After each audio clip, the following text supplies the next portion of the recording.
That's amazing. You guys need to be up on this stage sometime and try to direct from there, and it feels like you're swimming in a fishbowl of noise. And for them to sound as they sound, they need another applause. I mean, it's amazing. You guys do awesome. And I want to thank Gary Hullett back in the back. A lot of y'all haven't met. He's been our new sound guy, and Gary and Xavier and Justin back there. They do a lot with this room. This room is such a noisy room, and they really do a great job with trying to get this thing under control. So we're just blessed to have them with us as well. So I'm going to share just a quick little story before I get into this thing, just to sort of set the tone. So this was a story. I think Tim's here at some point. Is Tim around here? Oh, there he is. Yes, my family, Tim. Yes, and Molly and Emily and little Maeve. Hello. Yeah. She's like, I don't know, whatever.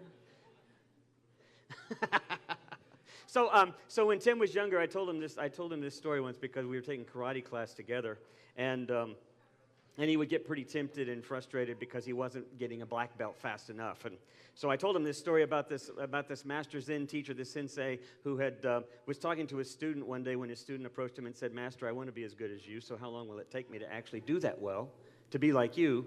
And the master said, "It will probably take you about 10 years. And so the sensei said, the student looked at him and said, 10 years? What if I work really, really hard at it? What if I really study all of your techniques, just watch you very carefully? And the master said, you do all that, it will take you 20 years. So he said, I don't get it, master. He said, what if I live and breathe everything that you teach me? I'm dreaming, I'm thinking about this all the time. And the master said, if you do all of that, it will probably take you even 30 years.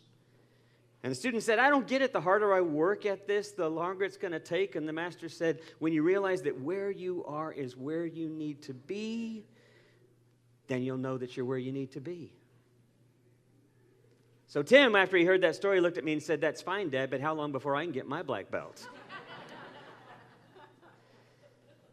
So we have this interesting story of Mary and Martha, right? And we've heard this story before. We know this story. We think about this story in sort of its cute sort of fashion. It's sort of flannel board Jesus kind of fashion where you have this two-dimensional kind of story. And we have Mary and Martha in the kitchen and Mary in the living room or the front room sitting at Jesus' feet, listening to stories. And there's Martha slaving away in the kitchen. And we have sort of this domestic image from maybe the 1950s or 60s, right? And then Martha looks out and says, how come she's not doing anything? And Jesus says, well, she's doing what's important. She's doing the good thing.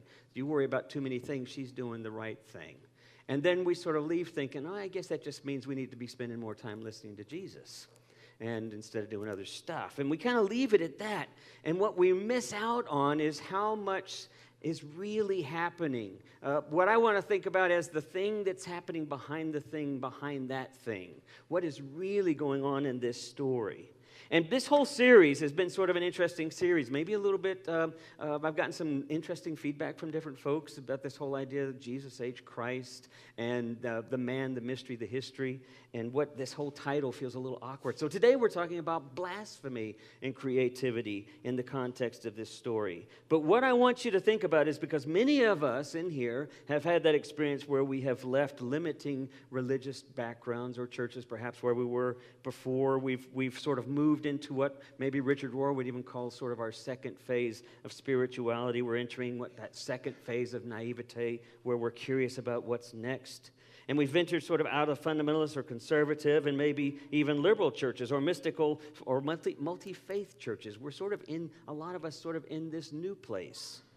And that's a lot of what we are here at 1111 as well. So what I'm more interested is not that we shake that up. I'm not simply using a provocative title because I like shaking things up.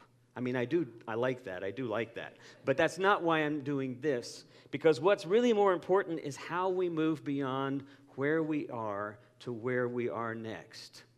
I'm always more interested in that. How we connect with where we are and how we move beyond that. We're all at different places. Some of us are, if you want to look at the stereotypical sort of image that I just gave you, some of us are in sort of Martha's shoes. Some of us are in Mary's shoes. Some of us may be in Lazarus' shoes. He was there too. or perhaps in the other disciples. But I'm interested in experiences of conversation, of compassion, of art, things that shape us, shatter us, transform us, and propel us into new relationships with ourselves and with others. That's really what I want to think about with this series. What are the questions? Are there questions that you are asking of yourself today that are asking, where is my center? Where am I now? Where am I going from here? Where is my connection to something deeper? What's the thing behind the thing for me? And I want us to think about that, so hold on to those questions because we're going to get there. But first I want to tell you a little bit more about why this idea of Mary and Martha's story I think we missed the whole point of it. First of all, this conventional idea that Mary's working hard and they're working for this celebrity visit, and then Mary's out there kind of hanging out with Jesus casually and listening to stories. It's just not even close to what's going on. First of all, they're not the only ones in the house. Remember, according to John's gospel, Jesus visited Mary and Martha. It would have been before this point, and Lazarus was sick. You remember the story. And then Jesus raises Lazarus from the dead because he dies by the time Jesus gets there. Lazarus is there. Says he's in there. He's at the place. The disciples are there because just earlier before in this chapter, they get mad at Mary because Mary does something bizarre, completely extravagant. She takes a year's salary's worth of oil, burial oils, and she pours them on Jesus' feet. And Judas, he looks over and he's like, what the devil, what are you doing? Why? You're throwing away a year's salary worth of this oil. And Jesus smiles and says, this is what this is for. This is for my life. This is for my death. This is for this moment. But here's the thing, why aren't the disciples doing that?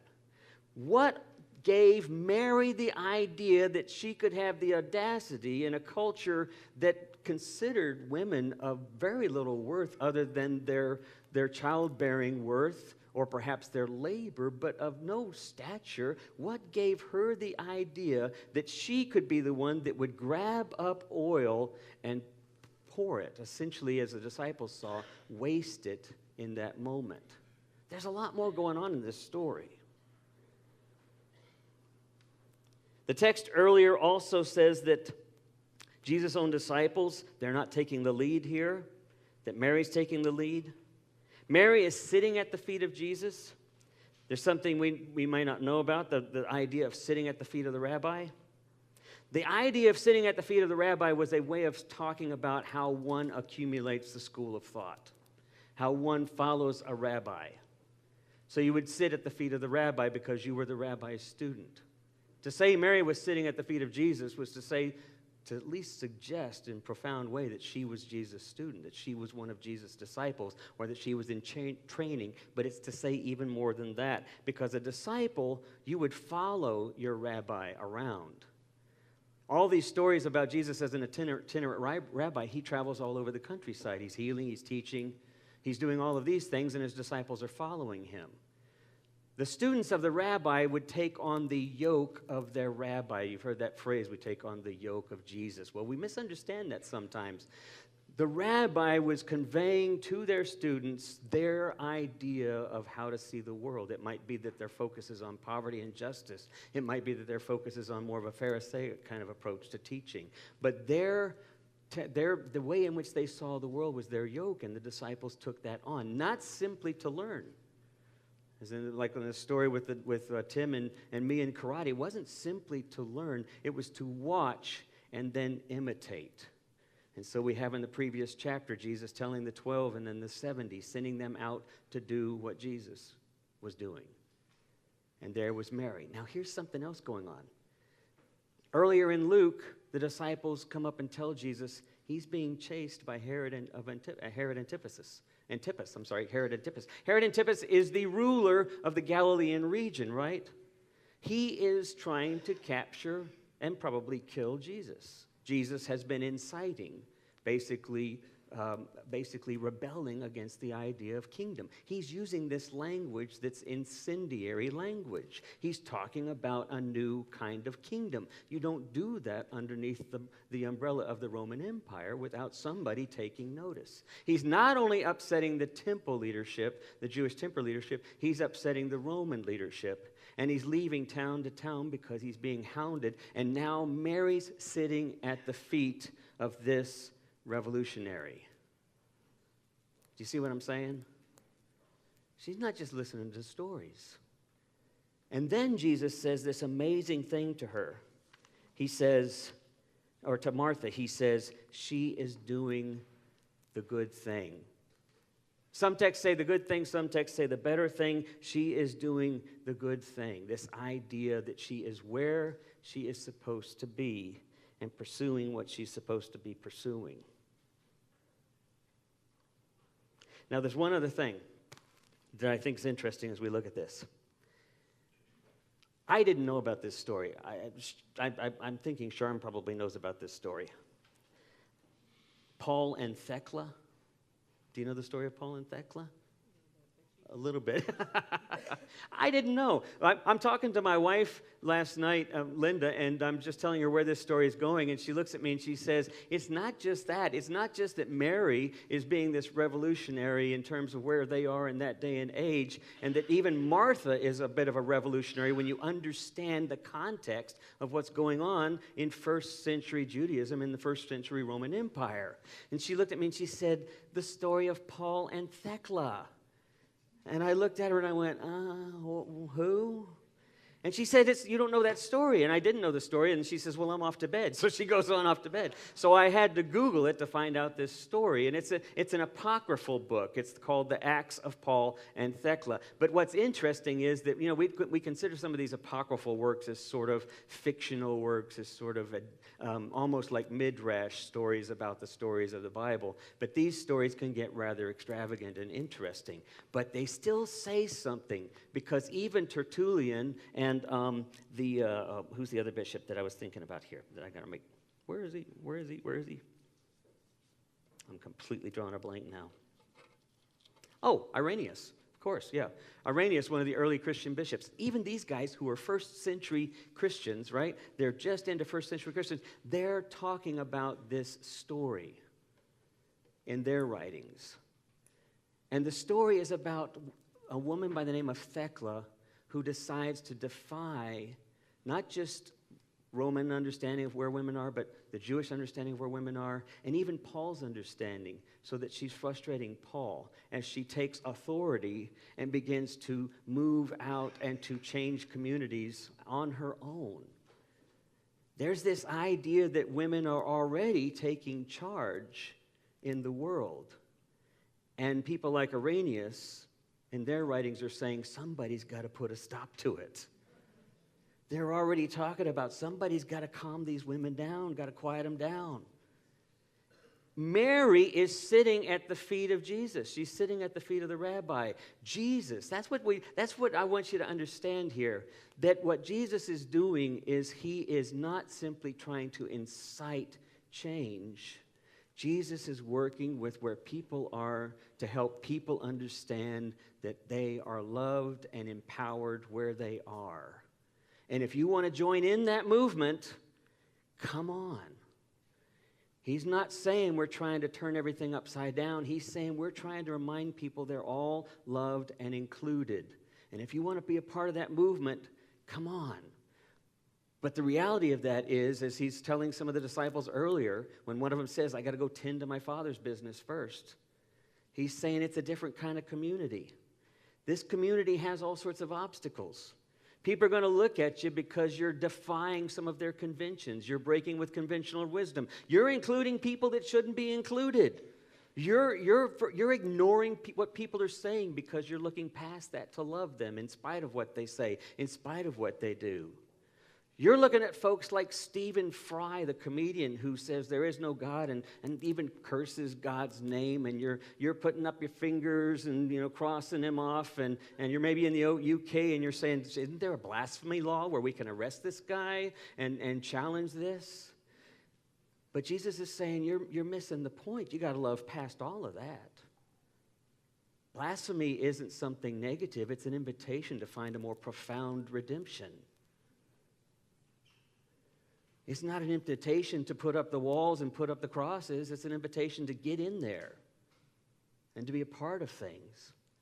So I'll tell you a quick story. When I was at a camp in Louisiana, and I shared this with some of you before, but a lot of you won't remember this story, but I was at a camp in Louisiana, and these were one of these medical camps that I used to work with so often for about 15, 20 years, and this particular one dealt with brain disorders and brain injuries, and everything from meningitis to cerebral palsy and everything in between, and so there were varying degrees of challenge for these campers.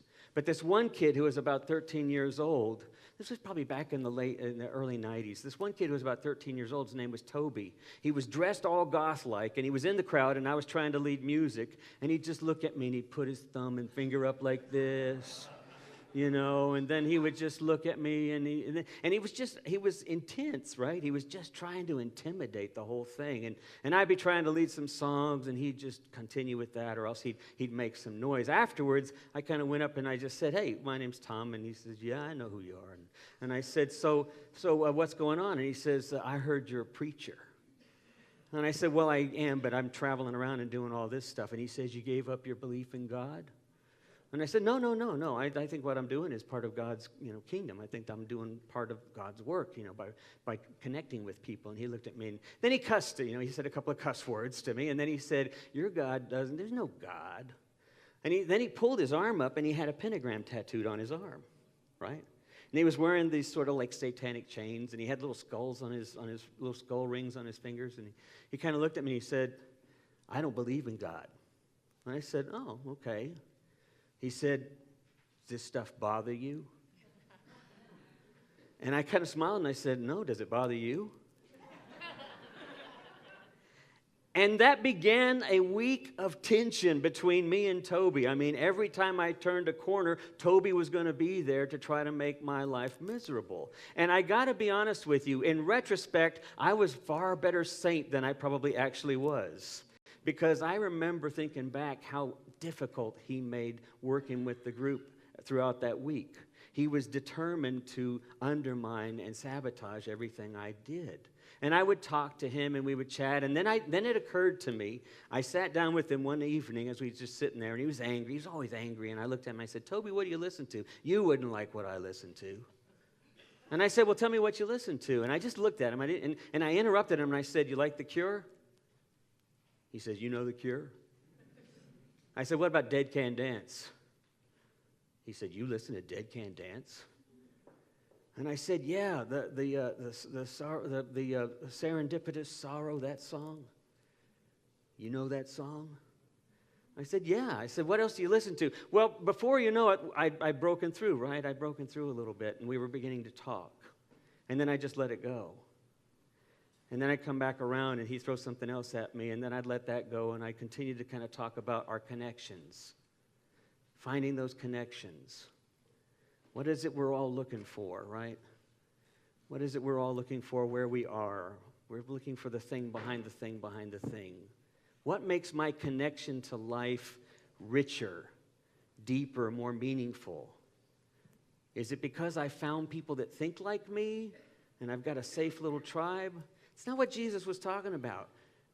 Jesus was saying, this is what you do. You got to eat with tax collectors. You got to eat with lepers. You got to eat with homeless. You got to eat with Samaritans. You got to eat with the Pharisees and centurions. You just got to be with people. You just got to love everybody all the time, always. It doesn't matter. Look past whatever they're saying.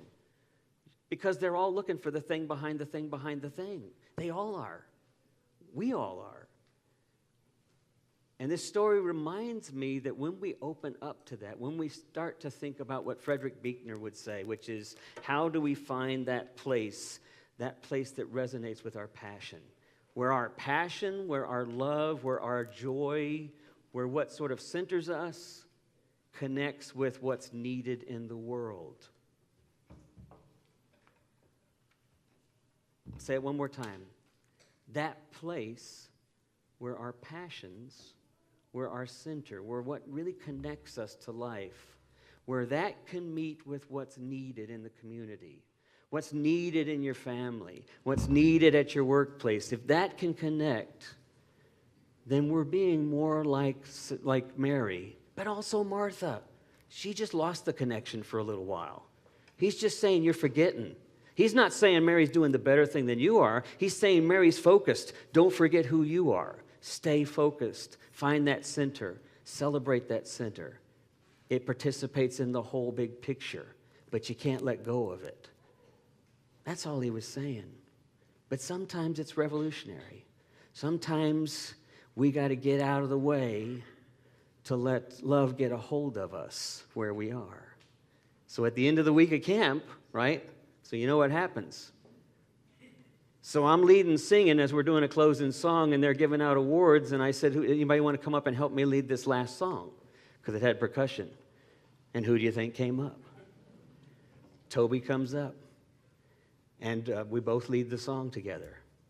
And afterwards, Toby said to me, he thanked me for looking past stuff and kind of helping him enjoy the week. And I told him, thank you for teaching me that sometimes what I see is not always the big picture. Amen.